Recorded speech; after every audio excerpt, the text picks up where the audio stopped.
आलमपुर नामक गांव में एक गरीब किसान रहता था। वो बड़ी मेहनत करके अपने खेत में फसल उगाता था। उसका नाम था किट्टू।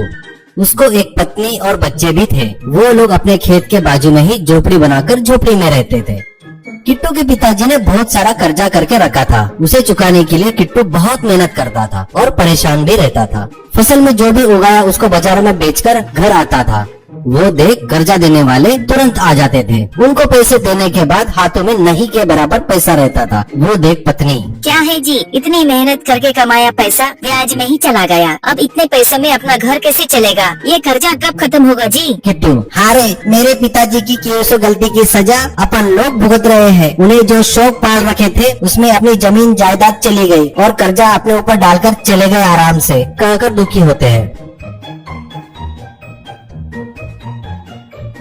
एक दिन कर्जा देने वाला एक आदमी को लेकर किट्टू के पास आता है और उनसे कहता है, बेटा किट्टू, तुम हमारा कर्जा चुका नहीं सकते, ये हमें समझ में आ गया। इसीलिए तुम्हारे पिताजी ने तुम्हारे घर के पेपर मेरे पास गिरवी रखे थे ना, मैं वही ले लेता हूँ। इसके बदले में मैंने तुम्हें जो पैसे दिए थे, इससे तुम्हारा कर्जा चुकता हो गया। दूसरा आदमी, तुम्हारे पिताजी ने तुम्हारे खेत के पेपर मेरे पास रखे थे, वो भी मैंने इसे दे दिया है। अब तुम्हें मुझे पैसे देने की जरूरत नहीं है। किट्टू, ये क्या बोल रहे हो जी आप लोग? ब्याज तो देता ही आ रहा हूँ ना मैं, फिर बेचना क्यों? मैं इसके लिए तैयार नहीं हूँ। ये सुन आया हुआ व्यक्ति, बेटा तुम बेमतलब ही चिल्ला रहे हो, अब कोई फायदा नहीं। अब तुम तुरंत घर और अपना खेत छोड़कर चले जाओ, नहीं तो मेरे आदमियों से खाली करवाता हूँ। तो मुझे नहीं जानता शायद, प्यार से बता रहा हूँ, सुन ले, ऐसा कहता है। ये सुनकर वो अपना सामान लेकर घर और खेत छोड़कर दूसरे गांव की तरफ निकलता है। बीच में जंगल पड़ता है, वहाँ उन्हें अंधेरा हो जाता है। वहाँ कुछ फल तोड़कर खाकर भूख मिटाते हैं और वहीं पर सो जाते हैं। वहाँ ठंड बहुत ज्यादा होने की वजह से सभी कांपने लगते हैं। सुबह होती है और वो लोग देखते हैं वहाँ पर एक बहुत बड़ा पेड़ होता है और उस पेड़ में बहुत बड़ा होल भी होता है। वो लोग अंदर जाकर देखते हैं तो उन्हें वो बड़ा पसंद आता है। किट्टू अपनी पत्नी से कहता है, अपन पड़ोस के गांव में जाकर काम करने से अच्छा है यही रहकर जंगल में मिलने वाले जंगली कंद और शहद जमा करके बेचते हैं तो पैसा अच्छा आएगा। पत्नी, सही बोल रहे हो जी, वहाँ जाकर काम करने से तो अच्छा है यही थोड़ी मेहनत करेंगे तो अच्छा रहेगा। और वो सभी लोग जंगल में कंद और शहद जमा करके हाईवे के बाजू में बेचने लगे।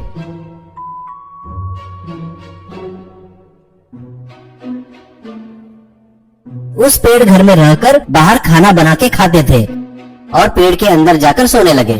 एक दिन किट्टू एक पेड़ पर चढ़ता है किसी कंद के लिए। उसे पेड़ के नीचे कुछ बात करने की आवाजें सुनाई देती है।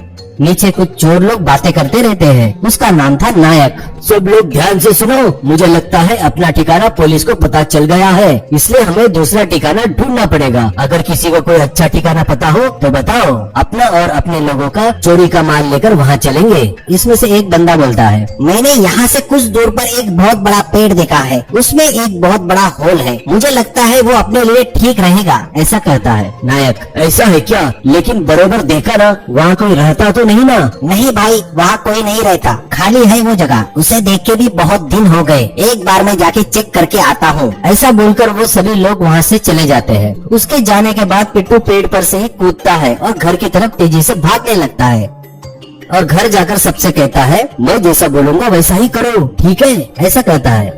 अब वो उनका पूरा सामान लेकर एक पेड़ के पीछे छुप जाते हैं और देखते रहते हैं।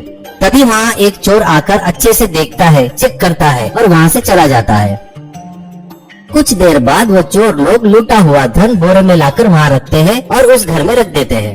ये सब किट्टू और पूरे लोग चुपके से देख रहे थे। सामान रखकर चोर वहाँ से चले गए। किट्टू चलो कहते ही सभी लोग उसके साथ वहाँ पर आते हैं। अंदर जाकर देखते हैं तो बहुत सारे बोरे रखे हुए थे। किट्टू खोलकर देखता है तो उसे बहुत सारा पैसा और गहने मिलते हैं। फिर किट्टू के इशारे पर सभी लोग मिलकर एक एक बोरा उठाकर वहाँ से चले जाते हैं। फिर चोर लोग वहाँ आते हैं पर उनके बोरे कम हो गए, उनको ध्यान में नहीं आता। अब किट्टू उन पैसों से बड़ा बंगला, कार सब खरीदता है और ठाठ से जीता है।